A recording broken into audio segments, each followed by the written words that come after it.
Hey, beautiful people. So I just recently posted an Instagram live chat on self-worth and your foundation, and I decided to do a video just to go much more deeper in this. And also because I got a few messages from people who were like, wow, this really resonated with me, and I just wanted to find out in which ways that I can kind of start rediscovering, basically reprogramming and pruning, the ways in which my belief systems have set me back. And that's exactly what your foundation is. Your foundation is your belief systems. It is what you value. It is what you believe to be true about who you are as a person. And a lot of us may not have been told, when we were young, that we're awesome, that we're infinite, that we're powerful, that we are leaders, that we are, capable of anything. We may have heard that, but not have seen that. And a lot of the time, we can be people who don't believe until we see it. But the real infinite power comes from believing it before you see it. And it's the same thing as when it comes to knowing who we are. So for an example, if I'm always seeking external validation from people to reveal to me how beautiful I am, that means that I'm always going to be needing other people to say that I'm awesome. I'm going to need likes on my pictures. I'm going to need followers. I'm going to need, gratification, and I'm gonna need compliments upon compliments to fill my void. And my void is that I don't feel beautiful, that I don't feel good enough. And there's a model, I don't want to say her name wrong, I think her name is Adwoa, Adwoa, and she is a world-class model, but her herself said that it didn't matter that she was on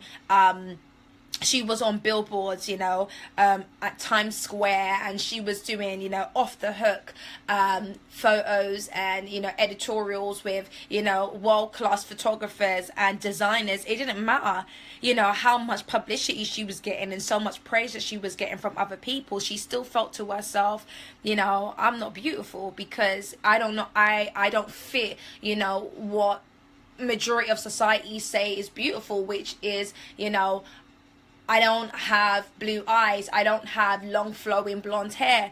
And, Adwoa comes from a mixed background, and she herself is fair skinned, and she has freckles, and she has, red, vibrant, natural hair that she's shaved short, and, has beautiful freckles that, resemble the same hair color as her own. And yet she even said that, the seed stemmed from her going to boarding school. She know that boarding school was meant for the greater of her good when she was sent there via her parents, but and she appreciates that she got to go into a private school and everything, but she was just like, that's where the seed was sown, where everybody else desired the girl who was white and the girl who had long blonde hair and blue eyes and all that kind of stuff.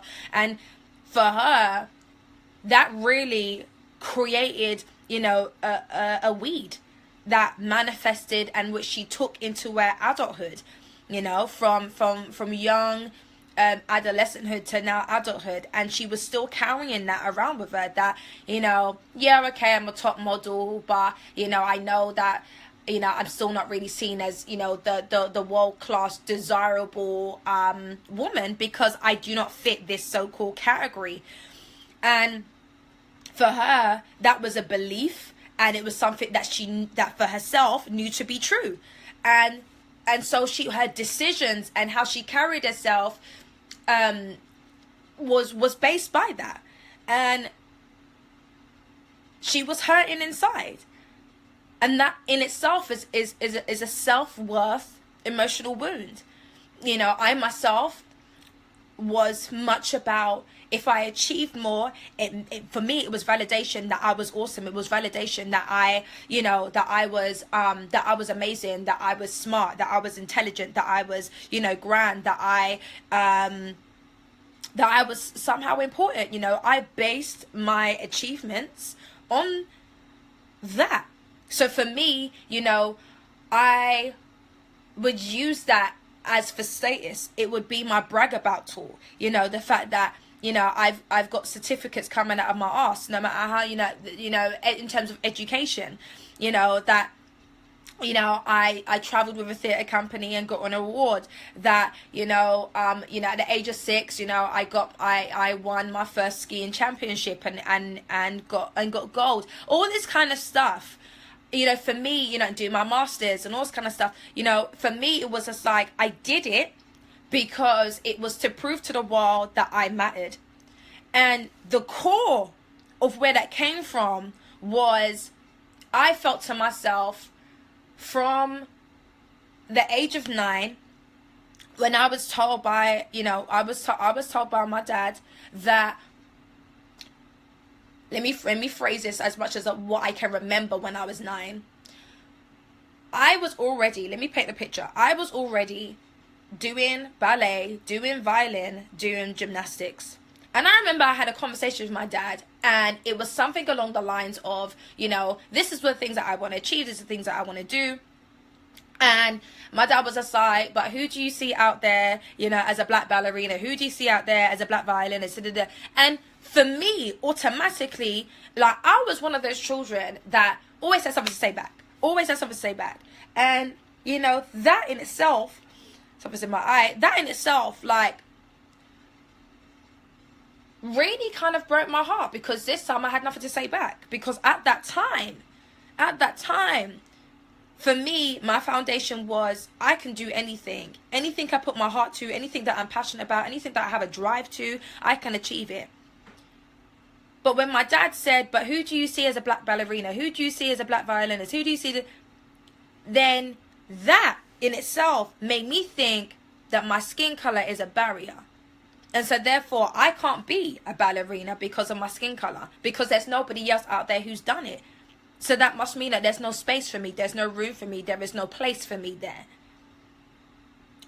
I don't know of any world-class violinists at that time. I'm not saying now. Of course, you know, I can say Misty Copeland, who's, you know, an extraordinary, you know, world-class ballerina. Yeah. But I'm just saying that at that time, when I was a child, I did not know of anybody who was brown and who was a top ballerina and who was a top violinist and who was a top gymnast. And, you know, instead of having a foundation that said, be the first. Yeah, okay, there isn't at the present moment, but be the first. I didn't have that. I just got, oh, but, you know, there's no brown. Do you get what I mean? And that made me feel inadequate. That made me think, wow, like, you know, I'm pouring out dreams and, you know, and putting in the time and going to classes for nothing. What's the point? Because by the time, you know, I'm an adult, you know, I'm not going to be able to achieve that.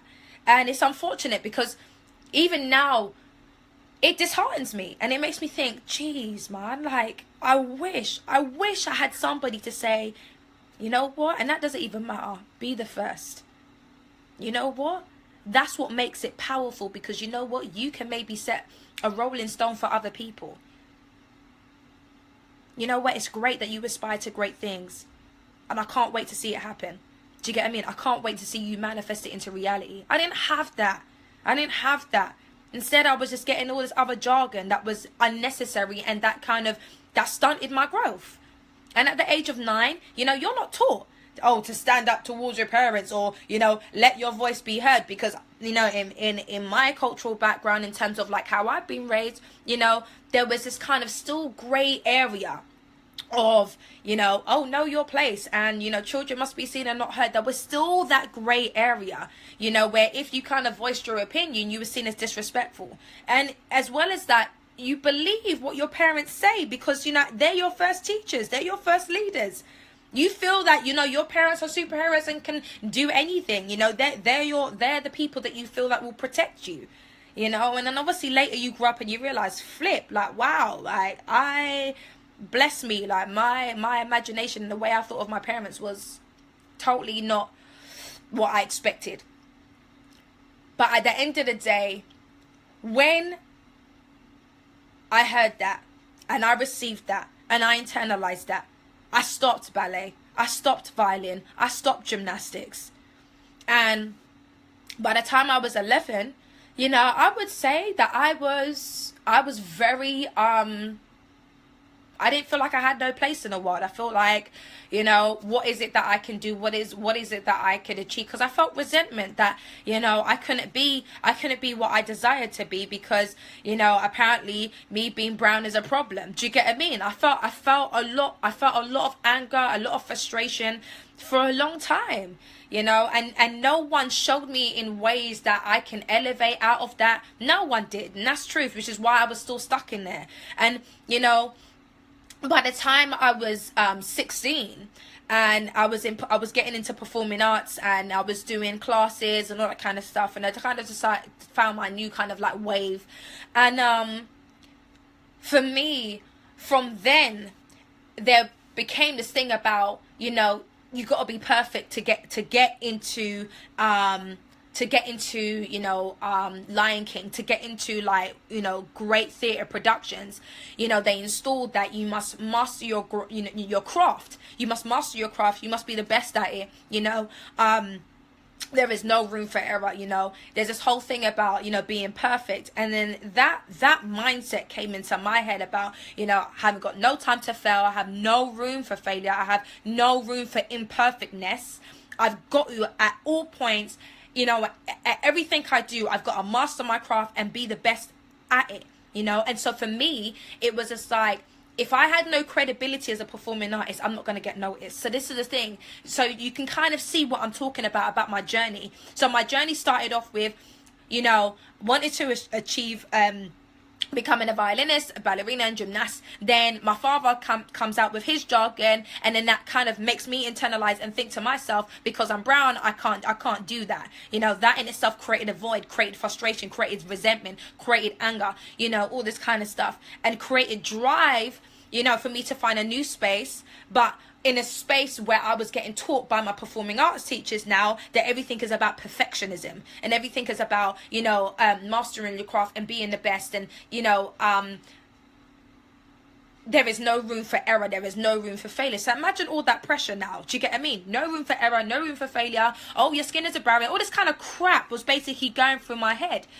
And I, for myself, felt to myself, I to myself felt also to myself, if that makes sense, that the only way then that I'm going to be seen as awesome, that I'm going to be seen as great, that I'm going to be seen as perfect, whatever, is through my achievements. So I just became so driven to achieve nearly everything.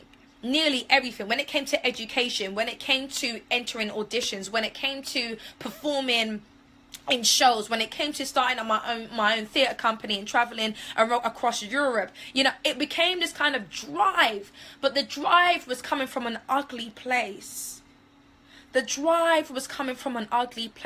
for me, I felt that I was no one unless I had a trail of recognition, you know, down the line, a trail of certificates, a trail of achievements, and then I could be like, yeah, well, I'm somebody. Do you get what I mean? Because I thought to myself that apart from having all these achievements, apart from having all these great things that I can say to people as proof, this is what makes me amazing, then who am I? So I stemmed my self-worth based on achievements, based on trying to be perfect.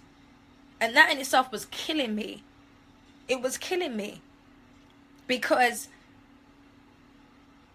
I didn't feel like enough. No matter how much things that I was achieving, I didn't feel like enough, you know, and I felt empty, and I felt like I was just doing things now for the sake of it. And I started losing interest, the spark of performing arts, because it was all about being perfect. And I'm not deriving people from the world of performing arts. I'm just saying as my experience, and I'm just using my experience as my journey to explain what I'm talking about when it comes to your foundation.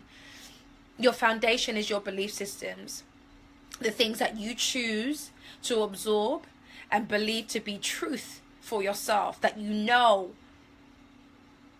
and identify with to who you are. It is things that you value. You know, people are like, how do I know what my value systems are? what do you put your money into straight away? Wherever you put your money into is showing what you value. Wherever you put your time into is showing what you value. So if you're putting so much time into, Snapchat and Instagram and YouTube and all this kind of stuff, I'm talking about like really like scrolling it down and reading it down and reading it, and not mastering something that you're supposed to be mastering, or creating something that you're supposed to be creating, or doing things that you're supposed to be doing because you feel like to yourself, if I do it, I'm kind of gonna it's taking me out of my comfort zone, and I don't really know if I'm worthy of that. I don't know if I'm great enough to do that. And so you procrastinate on purpose because actually you're fearful that if you create something or do things that you're really passionate about, or that really does bring you joy, or really does inspire you, or really does motivate you, or you feel is your purpose, it scares the heck out of you because you think to yourself, well, I'm not worthy for that. I know so much people who say, the same thing, that because of my class, because of my creed, because of my nationality, because of my skin color, I feel that, I can't achieve something. I can't do this. None of my family have done that. None of my friends have done that. None of my community have done that. And that's why you're supposed to be the first. Break out of that mold and be the first. And the way in which we can break out that mold and be the first is to go through and find out what it is that we see and know to be true about ourselves. Is our mindset hindering us from being able to succeed? Is our mindset saying that, sorry, but, you don't fit in this category, so therefore there's no point even trying? Is our mindset saying that we're not good enough? Is our mindset saying because we're a woman, because of our hair type, because of our body type, then therefore, I can't be something, because of the fact that I don't have, much certificates or degrees underneath my belt, or because of the fact that maybe, I'm not seen as society's version of beautiful, I can't fit into this category, I can't do this, I can't achieve that. Or because I don't have as many followers, or people don't even know my name, I can't achieve that. Well, let me tell you something. God knows your name, so you are important. You are important, and you matter, and you are beyond. Winnie Harlow, who has, a skin disease, where her pigmentation of her skin has lightened than other areas of her body, and yet she still became a mega, model, supermodel. You got Ashley Graham, who is a super plus size model. Who ever thought that, you can have a skin pigmentation condition, or you can be, voluptuous and large and curvy and be accepted in the modeling industry?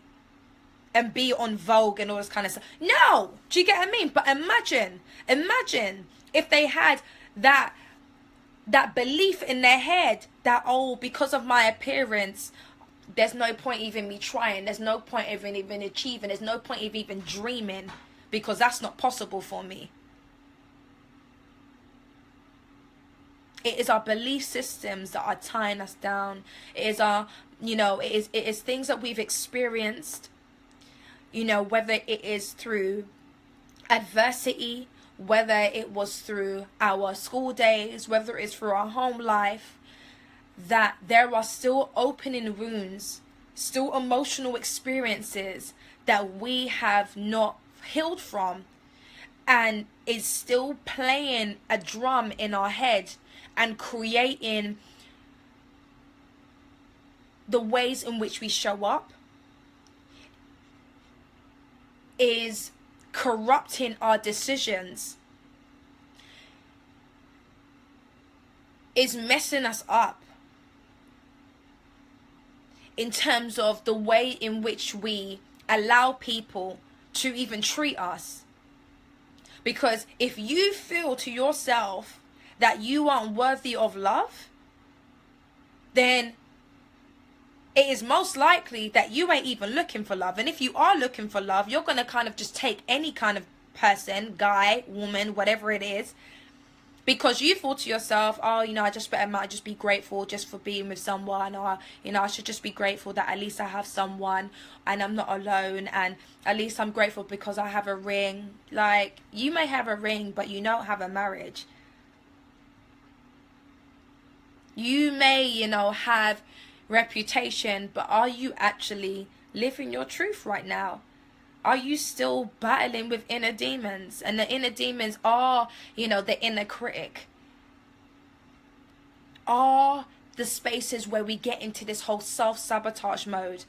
Is this whole thing when we try to dismiss our emotions and just try and look perfect for the outside so that no one knows what's going on in the inside. Trying to be that superhero, trying to be, that superwoman who can do things all on her own, but really deep inside there are things that you're battling with that you don't let nobody else know, but is actually corrupting the way in which you're functioning in life, and possibly could lead you to a place of destruction. It could be the fact that there are areas in your life that you haven't forgiven yourself from. It could be the fact that there are areas in your life where you feel to yourself that you don't deserve any better. There could be areas in your life where you feel to yourself, because of the fact that you are not surrounded by great people, that therefore you've just been dished out crap cards in life. But you can change that. And the great thing is that now, we live in a 21st century where social media, friends, groups, information is at our fingertips. And yet, I've read in the newspaper that people are at their lowest because they're comparing themselves to other people. They look at social media and look at the wonderful pictures that are out there and people's experiences and people traveling the world and people achieving great things, and they're like, oh, look at my life. They get so hooked upon everybody else's world than their own, and that their own world is basically stifling. A matter of fact that they might even hate their own world, which is why they're so engrossed in social media. And that's got to do with your belief systems, because you deeply desire the things that is going on for other people's lives, and that's giving you a mirror to say, these are the things that I'm also wanting, these are the things that kind of relate to me, these are the things that I also enjoy, that I would also like in my life, and therefore that's giving you an example, or even an indication of maybe what you should be doing in your life. But if you're having a mindset of thinking, oh, but that can't be me though, because look at me, or look at my experiences, or look at my particular situation that I'm in right now. There are a lot of times where we get caught up in thinking that our today would also be tomorrow, and it won't. It won't, because you are more than capable of changing your mindset. You are more than capable at re-looking and reprogramming and reframing your foundation. Your truth doesn't have to be your parents' truth. And what I'm saying by that is, we sometimes get told from a brown community, that we have to work just twice as hard as our European counterparts, as our white counterparts. And that in itself is saying that, you're going to have to always basically be busting your ass, doing greater just to get recognition. Where if, a lighter skinned person than yourself done it, they will automatically get a golden ticket. That may have been then, and that may be circling every so now and again in different people's lives, but that doesn't have to be circling in your life. You don't have to allow that belief system to hinder your thoughts and thinking there's no point even doing it then. Because now you can be your own boss. It's more than easier than ever to become an entrepreneur. It's more than easier than ever to get recognized as an artist. Dozens of people are creating their own podcasts, are creating their own YouTube channel, are becoming famous because of who they are and being real. Because you know what? Real relates to real. Real can't relate to perfectionism. We may desire or hunger for that because we feel that once we're perfect, then our life will be great. But that in itself... I'm so sorry, guys. People are calling me on my phone while I'm doing this. So sorry. But it's an indication that I need to go as well. But anyways, as I was saying, to wrap up, guys, the ways in which we can elevate ourselves is to be real, be transparent, go deep in regards to where was the seed sown for me to start thinking such things about myself. When I go out there, what are the things that stop me? What are the things that I'm scared about, I'm fearful about? What are the things that prevent me from really achieving the things that I want to achieve, from really going out there and showing up?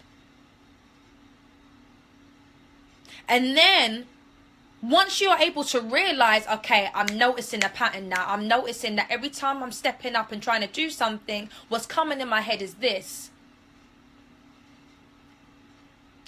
You aren't really who you say you are. You don't really have that background. Do you think that people are actually going to listen to you when you've got a stutter? Do you think people are going to really take you seriously and you're only 21? All this kind of crap. Yeah? When you hear those inner critics, say to yourself, where's the truth in that? Where's the truth that I'm not going to be heard because I'm young? Where is the truth that people aren't going to pay attention and take me seriously because of my background? Where is the truth in that? Because if it's, oh, I just think that people are going to think that of me, it's just a thought. It's just a thought. There is no truth in it. Until you give it power, that's when you start believing it to be true. And so catch yourself when you are doing things that are out of the norm, risky, exciting, adrenaline, whatever it is. When you're doing things that make you feel uncomfortable, catch yourself and find out, when I'm doing things that are comfortable, what are the first things that are coming to me? What is it that I'm sensing? What is it that is going on inside of me? What is it that I'm feeling? And where is that deriving from? Where have I felt this before? Because sometimes, for an example, when it comes to people pleasing, again, another self-worth thing. It is the reason why people please. It's like a tongue twister there. But the reason why people please is because of the fact that they are not wanting to be rejected. And therefore, they feel to themselves that if they people please, they're going to be part of the tribe. They're going to feel loved. They're going to be appreciated. They're not going to be abandoned. Because there was a point in their life where they felt cut off, where they felt abandoned, where they felt unappreciated, where they felt unloved.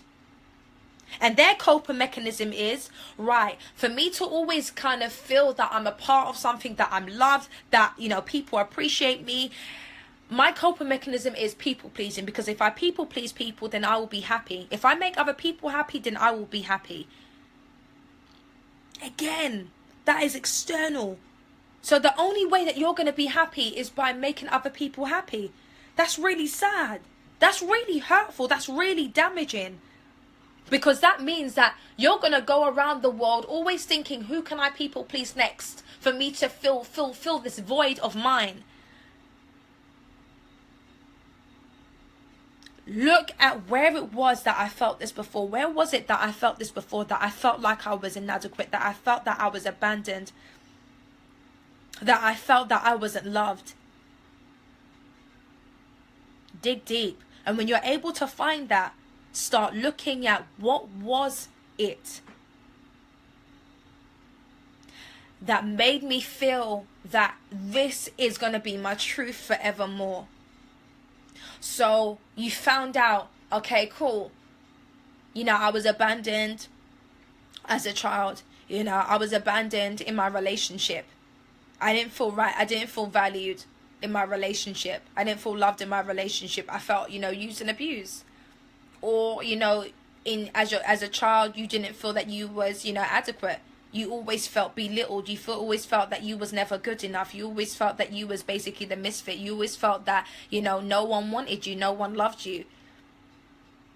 And then maybe it was because of things that maybe that you heard, things that you experienced. Maybe some real hurtful things was thrown at you. Some real serious stuff was, adversity you went through.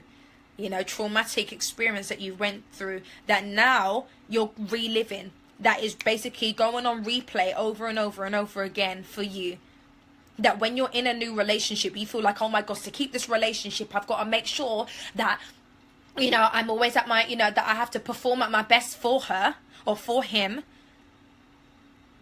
to keep her. So if I keep on basically, flashing her with gifts and, calling her up all the time and whatever it is that you feel like you need to overdo to keep someone, that in itself is an insecurity, and it's an insecurity from a place of self-worth, because you feel to yourself that the only way that people are going to love you is if you overdo, if you overperform for them.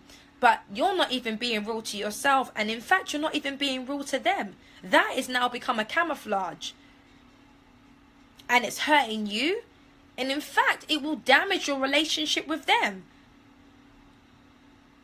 Because they're not knowing why you're performing like that. You know why you're performing like that, but they don't know why you're performing like that. And then it's about you realizing for yourself, going to a coach, having a mentor, even going to an emotional therapist who taps into these things for you, to be able to recognize, okay, so now I know that I'm fearful of abandonment. Now I know that, I'm fearful of rejection because of things that I've gone through in my past. How do I get through it? Step 1 is recognition. So great, you've recognized that. 2 is knowing the why. Okay, so the why is, as I said before, because of things that you've experienced in your past, and you can identify what it is. Not just, it's because of things I've experienced in my past, but I didn't really know what, because it was like when I was like, I don't know, 11. And no, you have got to be really transparent with yourself. You've got to go a deep dive, and whether that's through journaling, whether that's doing basically, an audio recording and re-speaking about, your experience, for you to identify, okay, here, it was this pinnacle moment. Now I remember now. And then ask yourself, what was it that was the burden? What was it that tarnished? What was it that daggered me? What was it that was a sword to my side? Because it could have been the words that was said. It could have been the fact that you felt that you couldn't stand up for yourself. It could have been the fact that, of what that person done to you. And that's 3 different things. So what was it? And then ask yourself, why am I still holding on to it now? I am not that person anymore. I was at that time in that particular situation, and I did the best that I could. I did the best that I could to protect myself. I did the best that I could to cope with that emotion. I did the best that I could to show self-love. I did the best that I could to be there for myself. Speak to your inner child and let them know that that experience that you felt doesn't have to be an experience that you feel anymore. Let that child know that even though you felt that other people were ridiculing you, were throwing spiteful things at you, were being malicious to you, that you was there for yourself, and you did the best that you could at that time to protect yourself, to take care of yourself. And that is no more. That is no more. Blessings.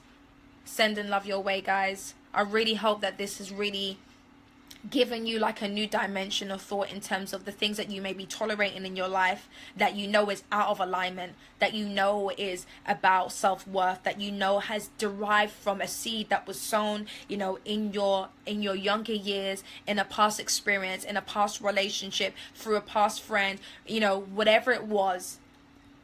I hope that you are able to apply these tools. I hope that you are able to really embrace what it is that is holding you back. for you to elevate.